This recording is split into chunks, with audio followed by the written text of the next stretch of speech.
تقریب میں نے کہاں سے کی ہے میرے بھائی؟ تقریب تو انہوں نے کی جنہوں نے امت کو سنی شیعہ فرقوں میں بانٹ دیا. سنیوں میں بھی 5 فرقے بن گئے، حنفی، شافعی، مالکی، حنبلی اور اہل حدیث. شیعہ میں اتنے فرقے بن گئے. جنگ جمل، صفین، نہروان میں نے نہیں کروائی، میں نے کروائی ہے. تقریب تو پہلے سے ہوئی تھی، تعمیر ہم نے کی ہے.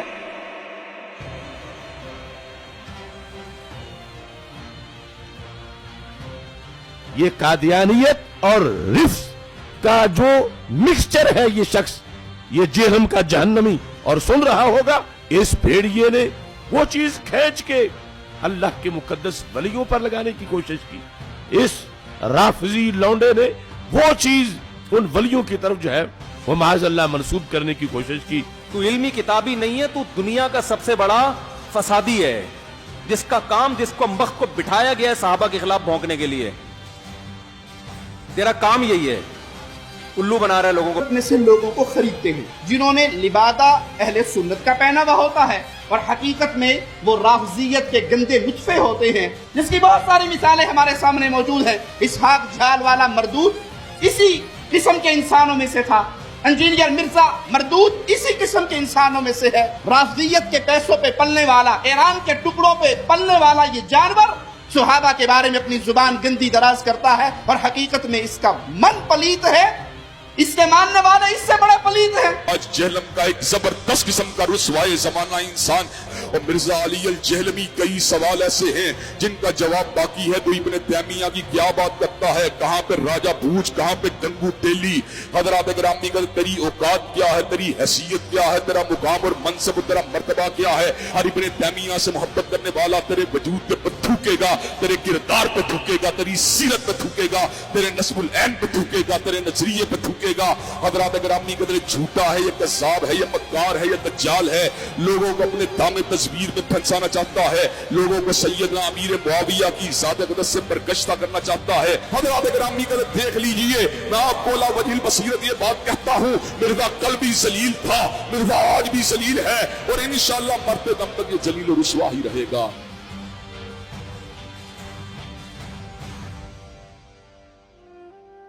یہ کہہ دینا کہ ولی مر گئے نے انجینئر دے آنے تو بعد، غوث کو تو پیدا ہونے بند ہو گئے نے، میں اعتراض ختم کر دیں گا. ان کا تو دعویٰ ہے کہ دنیا چلاتا ہی غوث ہے. چونکہ ان کی غوثیت کا سلسلہ چل رہا ہے ابھی تک، تو پھر ہم ڈیمانڈ کریں گے کہ وائٹ ہاؤس کو اٹھا کے مارگلا کی پہاڑیوں پہ لاؤ. تخت بلقیس آیا نا، ہم مانتے ہیں. ہم نے کب کہا کہ آپ نہیں لا سکتے، ہم کہتے ہیں لاؤ نا، لاؤ بھی نا، اور زبانی کلامی مان لو. پھر میرے لیے بھی مانو کہ میں بھی یہ کر سکتا ہوں. اچھا میں یہ دعویٰ کرتا ہوں میں یہ کر سکتا ہوں، کیا بریلوی مان لیں گے؟ یہی کہیں گے نا کہ کر ہیں تو تھوڑے بابے کو نہ سی ڈیمانڈ کریے کرو. ہم ان پرنسپل تو ڈینائل کر ہی نہیں سے. آج تک میں نے قرآن کے کسی معجزے کا کرامت کا انکار کیا، صحابہ کرام کی کرامات کا انکار کیا. ہم ان کے بابوں کی جھوٹی باتوں کو نہیں مانتے. ہم کہتے ہیں جھوٹے کلیم کر رہے ہیں، یہ اپنے بابوں کے بارے میں وہ کرامات اور معجزات کلیم کر رہے ہیں جو نبی کو نہیں دیے گئے. یہی تو ہم نے لکھا ہے ادھر، نبی کے جیسا ہے ہی کوئی نہیں، بابے تے شاہی کوئی نہیں. اگر نبی کو ایک معجزہ نہیں دیا گیا، وہ آپ بابے کے بارے میں کیسے کلیم کر رہے ہیں؟ یعنی نبی کو دیکھ کر تو صحابہ کرام کے مخالفین کلمہ نہیں پڑھتے. بازید بستامی جس گلی سے گزر جائے لوگ دیکھ کے کلمہ پڑھ لیتے. تو ہم تو کہیں گے نا یہ بکواسیات ہے. اور اگر یہی بات ہے تو پھر ہمیں مانے ولی اللہ.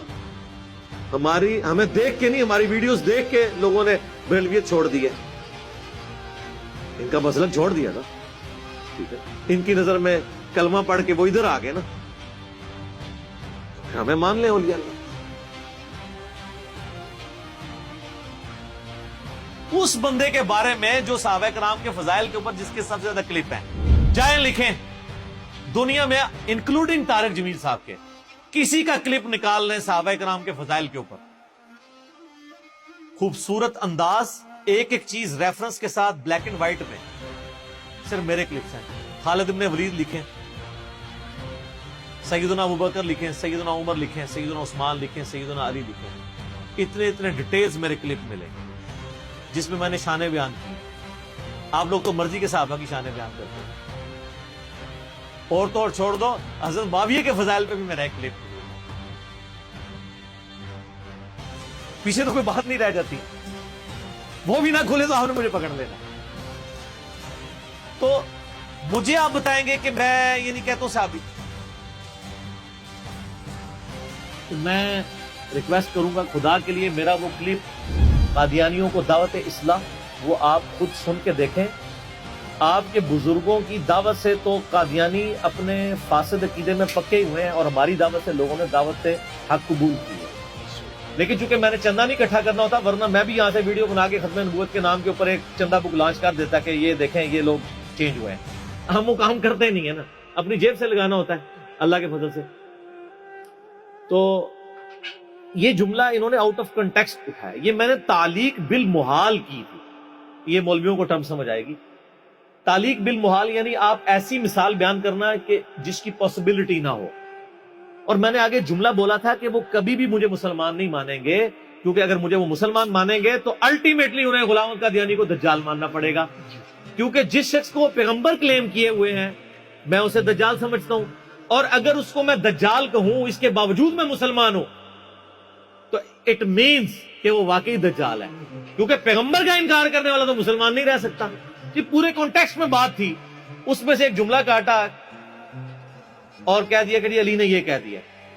یہ بریلویوں نے بھی کلپ چڑھایا, اہل حدیثوں نے بھی چڑھایا. اچھی بات ہے, انہوں نے مزید اپنے آپ کو بے عزت کروانا ہے, یعنی اپنے آپ کو مشین پہ چڑھا رہے ہیں نا. جو بار بار کہہ رہا ہوں کہ میرے خلاف کلپ نہ بنایا کریں بغیر علمی دلائل کے. اپنے آپ کو آپ خود بخود مشین پہ چڑھا رہے ہیں اور دوسری طرف سے قیمہ بن کے نکلے گا. 3-4 دن پہلے نا مجھے مفتی حنیف قریشی صاحب کا فون آیا حفظہ اللہ تعالی.